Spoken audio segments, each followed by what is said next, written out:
ስሜ መቅደስ ይባላል ከማያ ባንትና ነው የመጣሁት ማዘጋጅላችሁ ዛሬ በርበሬ በሱና አጃ ምጥን አጃ ነው እናዘጋጀው እና ተከታተሉ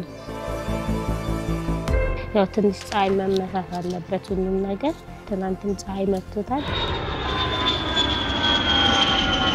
ይሄ የማረቆ በርበሬ ይባላል እና አንደኛው በርበሬ ነው ቅመማ ቅመሞች ኮረሪማ ነጭ ሽንኩርት ቀይ ሽንኩርት የመጥበሻ ቅጠል ነጭ አዝሙድ ጥቁር አዝሙድ እና ጨው ናቸው አሁን የገዛነው አስቸኳይ ስለሆነ ደረቁን ስንገዛና እንጨፈጭፈውና ፀሐይ ላይ እናሰጣዋለን ሽንኩርቱ በብዛት ይሄ አስቸኳይ ስለሆነ ግን ሄደን ከገበያ እንገዛና እኛ ከሳሪስ ገበያ ማከናል የበርበሬ ማከናች ከዛ እንገዛው በብዛት የሚፈነገው የማረቆ በርበሬ ነው አንደኛ ነው ዋጋውም ትንሽ ጫንና እሱ ነው በብዛት ሰው የሚፈልግ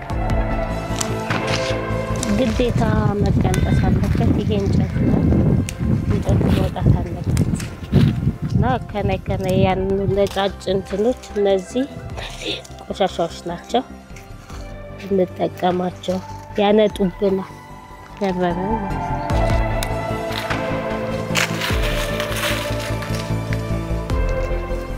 እንዳልኳችሁ ይሄ አስቸኳይ ስለታዘዘ ነው ትንሽ ነው እኛ ግን ስናዘጋጅ በሰፊው ነው ሁለት ቦታ ነው የምናዘጋጀው አንድ 80 ኪሎ ሜትር ተንቦኖ በመትባል ሀገር ላይ 10 ሰራተኞች በስሩ በያዘች እዛ ነው በብዛት የምናዘጋጀው ቢዚ ነው ሰዎች ለኤክስፖርት ውጭ ሀገር ያሉ ሰዎች እንደዚህ አስቸኳይ ነው የሚፈልጉ ሰዎች እነሱ አሁን እኛ ይሄንን ታዘን ነው 5 ኪሎ አዘውን ነው ዋናው ግን ቅመሞቹ ናቸው አብሶ አንደኛ ኮረሪማ በደንብ ያስፈልገዋል አሁን እኛ 5 ኪሎ 1 ኪሎ ከግማሽ ምናምን ነው የምናደርገው እና ደግሞ ቅመም ሰው በሚፈልገው ያው ዋጋው ረከስ እንዲልነት የቅመም መጠኑ ይቀነሳል አው እንዳልኩሽ ኮረሪማ 1 ከግማሽ ይገባበታል ያው ጣፈጥ እንዲያደርጋ ጨው ግማሽ ኪሎ ይገባበታል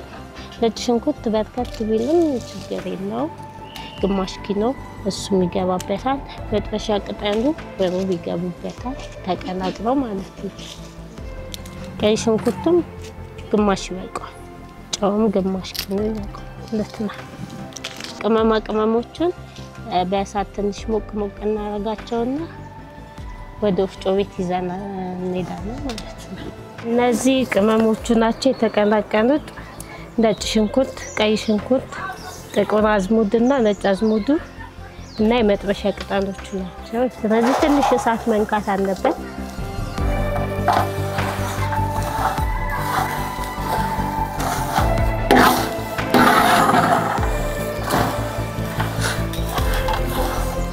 ያው ብዙ እሳት አይፈልግም ትንሽ ሞቅ ብቻ እንዲለልና እንፈልጋለን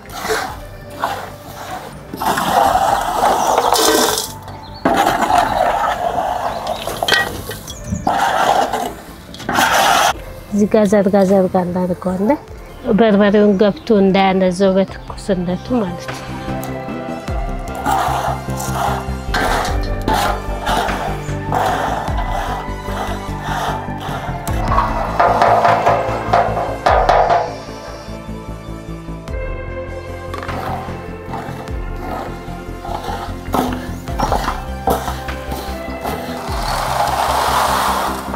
እንቀላቅላቸዋለን ማለት ነው ይደለዛ ጣና ምናምን ተደርጎበት ትንሽ ከዛ እናሰጣዋለን መልሰን ወፍጮ ቤት እንወስደዋለን አሁን ግን እኛ አስቸኳይ ነገር ስለሆነ ወፍጮ ቤት ወስደን ይሸረክቱልና ድጋሚ ያደቁታል ማለት ነው ቅመሙን ቀላቅለን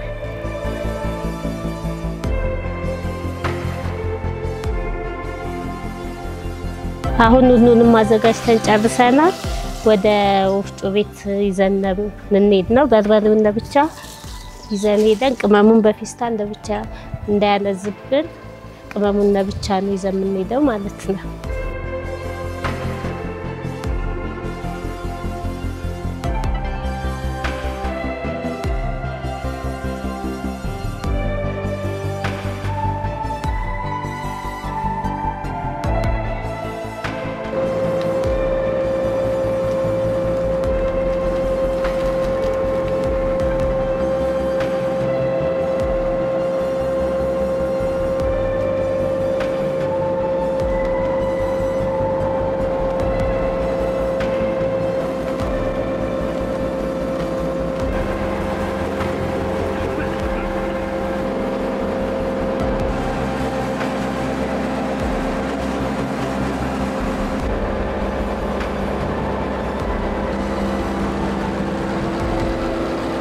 ሁለተኛ ይዘን የመጣነው ከበርበሬው ጋር የታዘዘ ትእዛዝ ነው። አጃ ነው። አጃው ብዙ አይነት እህሎች ይገቡበታል። ለምሳሌ አኩሪ አተር፣ ጥቁር ስንዴ፣ ቀይ ጤፍ፣ ተልባ እና ለውዝ፣ ባቄላ፣ አተር፣ በቆሎ ይገቡበታል ማለት ነው። ለህፃናት በብዛት ጠቃሚ ነገር ነው። አዋቂም ቢወስዱ ችግር የለም። አሁን የምናምሰው በቆሎ ነው። የአጃዎቹን እህል እያመስን ያለነው በቆሎን ትንሽ ትንሽ እሳት እናስመታቸው ጥሩ ነው። አንደኛ ውሃም ያነሳሉ። ፀሐይና እሳት ሲነካቸው ውሃ ያነሳል። ብዙ አይፈጅብንም ማለት ነው። ባቄላ ለአጃ የሚገቡ ናቸው። አንዳንድ ሰው ባቄላ አኩሪ አተር እንደሚገባ አያውቅም።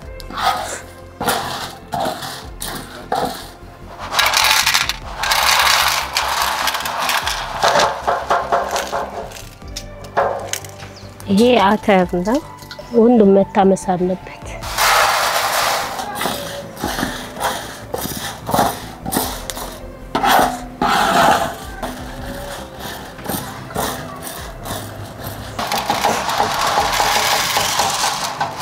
ይሄ አኩሪ አተር ነው።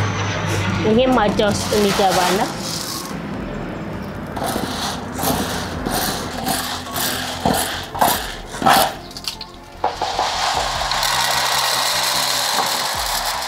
ይሄ ለውዝ ነው። ያልተቆላ ለውዝ ነው እኛ የገዛነው። እኛ እንቆላውና ተፈልፍሎ ነው የሚገባው። ልጣጩ አይገባበትም ማለት ነው።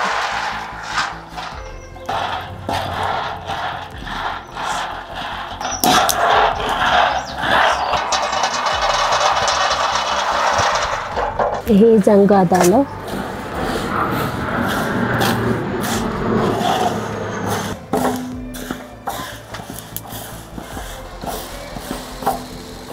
ይሄ ጥቁር ስንዴ ነው። አጃ ውስጥ የሚገቡ ናቸው። እስካሁን እያየናቸው ያለው ነገሮች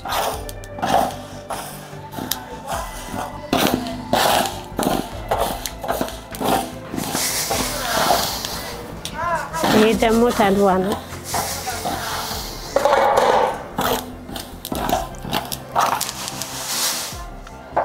ይሄ አጃው ነው ዋና። እሱም ትንሽ እሳት መንካት አለበት።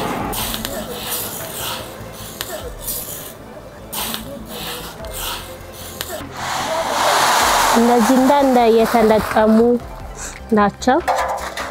ጤፍ ነው።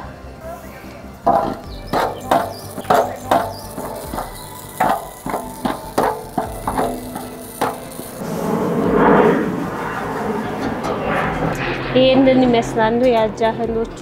ሁሉም ትንሽ ቀዝቀዝ ሲሉ ይደባለቁና ወደ ወፍጮ ቤት እንወስዳቸዋለን ማለት ነው።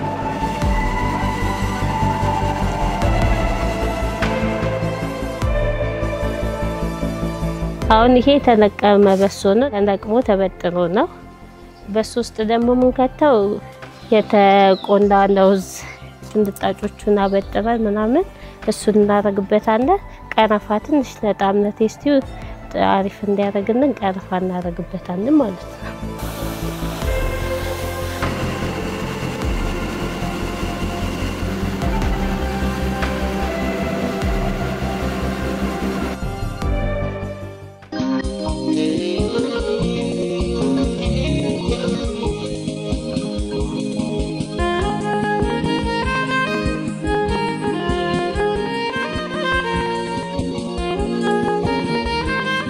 ጭኮ አለ፣ የቡላ ዱቄት አለ፣ ዳቦ ቆሎ አለ፣ ኩኪስ አለ። ለስኳር በሽተኞች የጤፍ ኩኪሶች አሉ። ዱቤ ሽምብራ አለ፣ ለውዝ አለ፣ ኮረሪማ ምናምን የወጥ ቅመሞች አሉ። ብዙ ነገር አለ።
በጣም የሚጣፍጥ በርበሬ ነው ያዘጋጀሽ በጣም ነው የሚጣፍጠው ሽዋረክ ተባለ